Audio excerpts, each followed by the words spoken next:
Ça y est, Endgame est passé. Et bon sang, quel film! Nous sommes clairement à la fin du MCU.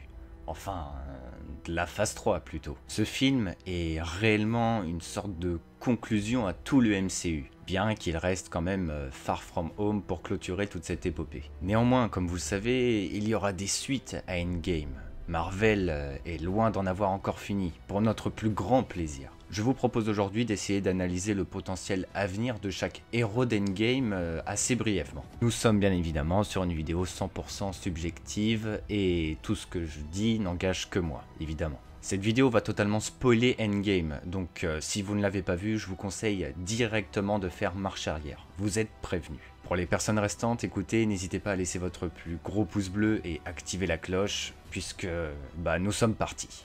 Ant-Man, la guêpe, Hank et Janet. Ant-Man s'est clairement propulsé comme un héros majeur avec l'histoire d'Endgame. Il est celui qui a ravivé la flamme et trouvé la solution permettant la victoire face à Thanos. Et je pense sincèrement que Scott va continuer à nous surprendre. Première chose, à chaque film, Scott devient de plus en plus expert du champ quantique. Il est clair que lui, accompagné de la guêpe et ses parents, vont terminer la mission qu'ils effectuaient avant l'arrivée de Thanos. Ghost sera donc soigné par les 4 protagonistes, qui vont continuer leurs expériences sur le champ quantique. Ant-Man a fait de sérieuses découvertes avec le voyage dans le temps, et l'exploration quantique n'est plus un problème. Je pense sincèrement que la 3e origin story sur Ant-Man sera centrée sur l'exploration quantique, à son paroxysme. Et je les vois bien faire la découverte du multiverse, lieu incontournable des comics qui permettrait de lancer l'arrivée des dimensions parallèles ou autres univers. Il est même d'ailleurs possible que pour notre ami Ant-Man, à force de faire des allées et venues dans le champ quantique, ce dernier voit ses capacités se développer en quelque sorte. Évidemment, Hank et Janet vont apporter un savoir et une connaissance énorme pour le développement de tout ce qui concerne le champ quantique. Mais surtout, ils ne seront plus seuls, puisque la guerre Stark-Pym se termine avec Endgame. Et puis, les Avengers ont maintenant connaissance de la dimension. Et surtout du sérum de Pym. Bref, il y a encore énormément de choses à venir. Hawkeye. J'ai vraiment apprécié Hawkeye dans Endgame. Il était à la base l'un des Avengers que j'aimais le moins, et je trouve qu'ici il a clairement une très belle évolution. Hawkeye souffre du même syndrome que Black Widow. Il n'est qu'un terrien sans pouvoir, mais qui sait se battre. Bien que tout de même puissant, Hawkeye ne peut pas aller au front d'une bataille, et surtout vu l'évolution que va prendre le MCU avec la phase 4. Hawkeye va vite être dépassé. Déjà, il n'a plus aucune raison de redevenir Ronin. Sa famille est réapparue, et il est sûr d'une chose, Barton va se rendre disponible pour cette dernière et en profiter un maximum. Il a même perdu la seule Avengers qui pouvait réellement le comprendre, sa coéquipière Natasha. Il est assuré que Clint va prendre une sorte de retraite et s'isoler pour s'occuper de sa famille. Un repos bien mérité. Black Widow. La mort de Natasha m'a un petit peu laissé sur ma faim pour ne rien vous cacher. L'héroïne n'a même pas eu de funérailles alors que pourtant elle est importante dans le groupe des Avengers. C'est quelque chose que je trouve vraiment étrange, alors que Tony, même s'il est plus important que Natasha, a le droit à des obsèques dignes de ce nom. Pourquoi cette négligence? Je vous pose cette question. Les obsèques permettent de signer la fin d'un personnage à 100%. Et préparer notre deuil pour passer à autre chose, mais pas avec Natasha. Je pense que vous savez ce que je vais dire, mais Natasha était donc liée à la pierre de l'âme dans Endgame, et comme Gamora fut enfermée dedans à la non-connaissance de nos héros. Enfin, à part peut-être Hawkeye, car on ne sait pas réellement ce qu'il s'est passé après qu'il ait récupéré la pierre. Thanos avait pu retrouver Gamora un court instant après le claquement de doigts. Il se peut que Banner, via son snap, ait pu retrouver Natasha également. Il affirme même qu'il a essayé de la ramener en même temps que les autres. Pareil pour Tony avant de mourir, ce dernier a également effectué un snap. Néanmoins, comparé à Banner, il ne possède pas de lien particulier avec l'héroïne. Bref, on ne sait pas trop ce qu'implique la pierre de l'âme dans le MCU, mais il se pourrait que, sans le savoir, Steve, en ramenant les pierres, car les Avengers n'en ont plus besoin, ait ramené Natasha sur Vormir, une âme contre une autre. Il est possible que l'échange s'effectue de façon inversée, malgré les réticences de Hawkeye à ce sujet dans le film. Nous pourrions alors retrouver une Natasha qui aurait survécu sur Vormir et resterait seule avec Red Skull. Mais alors, comment survivrait-elle? Ou bien, est-ce qu'elle prendrait la place de Crâne Rouge du coup? C'est un très gros mystère à élucider. Dans tous les cas, ne vous créez pas de faux espoirs quant à son retour. Wanda.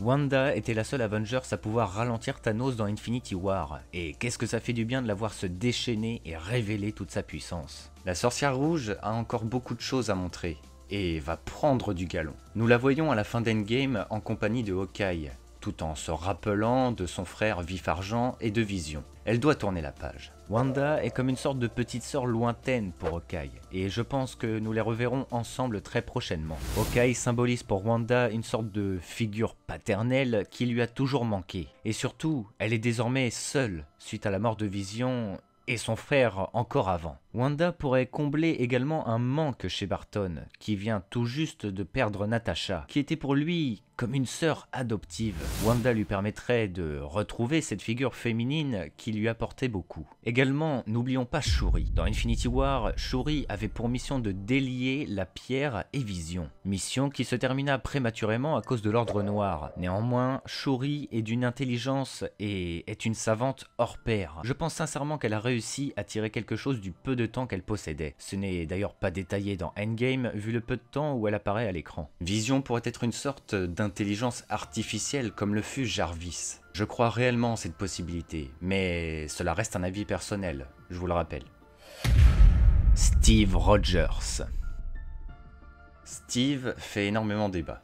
Les voyages temporels sont compliqués à maîtriser, à comprendre, et je vous avoue que moi-même par moments je me perds. Au moment de ramener les pierres dans leur véritable époque, ainsi que Mjolnir, Steve fait le choix de retourner à son époque pour retrouver Peggy et y passer des jours heureux. Je suis tellement content pour Captain, ça faisait un moment que j'y pensais et je suis ravi que ça soit arrivé. Le cas de Steve est en effet particulier, ce dernier a donc décidé de ne pas revenir et faire sa vie avec Peggy jusqu'à se marier avec elle. Je ne vais pas spécialement détailler les conséquences, car pour moi il y en a, je ne vais rien vous cacher. Nous verrons ça dans une prochaine vidéo car il y a beaucoup de choses à dire. J'avais d'ailleurs fait une vidéo théorie sur Avengers Endgame qui n'a jamais été aussi actuelle par rapport à Captain. Je vous invite à aller la voir. Steve, à l'heure actuelle, va prendre sa retraite et se retirer des Avengers au point de déléguer le rôle de Captain America au Faucon. Et c'est compréhensible. Dans l'avenir, je pense que Captain sera consultable comme un personnage de sagesse jusqu'au jour de sa mort avec les plus grands honneurs qu'il mérite.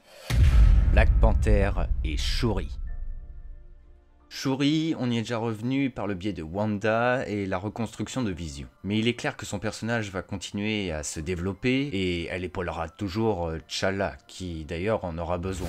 Suite à la fin du premier film Black Panther, T'Challa souhaite s'ouvrir au monde et arrêter de cacher le Wakanda. Sans compter les péripéties d'Infinity War et Endgame, où ce dernier a renforcé ses liens avec les Avengers, depuis Civil War notamment. Black Panther a énormément à nous montrer. Surtout avec son origin story qui ne fait que de commencer. Le héros va rentrer sérieusement dans la politique internationale et devra défendre le Wakanda coûte que coûte. C'est une autre facette de Marvel que nous allons découvrir avec de sérieux enjeux politiques et des ennemis puissants, mais pas en termes de pouvoir brut, mais en termes de pouvoir politique. Du moins je l'espère. Nous ne sommes qu'au début de la vie de Black Panther.